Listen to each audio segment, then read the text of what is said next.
नमस्कार बंधुगण। आज सारा दुनिया आईपीएल रो उत्सव पालन करुछि। हजार हजार कोटी टंकार खेल चली। किंतु आज जड़े ओडिया हिसाब से मो मन एक बड़ प्रश्न। 4 कोटी ओडिया भितर जड़े भी पुओ कहीं आज आईपीएल मैदान में खेलु नहीं। कहापाई आम पिला माने केवल नेट बॉलर होई रही जाइछंती।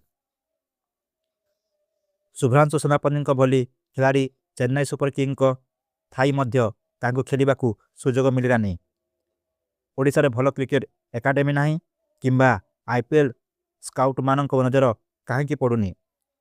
अन्य राज्यर खिलाड़ी माने खूब शीघ्र आउ को जाउथिबा बेले आम ओडिया पुओ को कहीं अपेक्षा करबा को पड़ुछि।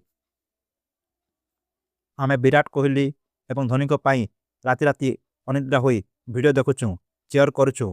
किंतु जो दिन जने ओडिया पुओ आईपीएल रे छक्का मारिबो से दिन खुशी किछि अलगा हेबो। किंतु से दिन केबे आसीबो? आपन कोन लागुछि? एथि पई ओडिसा क्रिकेट बोर्ड दायी ना आईपीएल रो राजनीति? निजर मतामत कमेंट रे निश्चय जणांतु।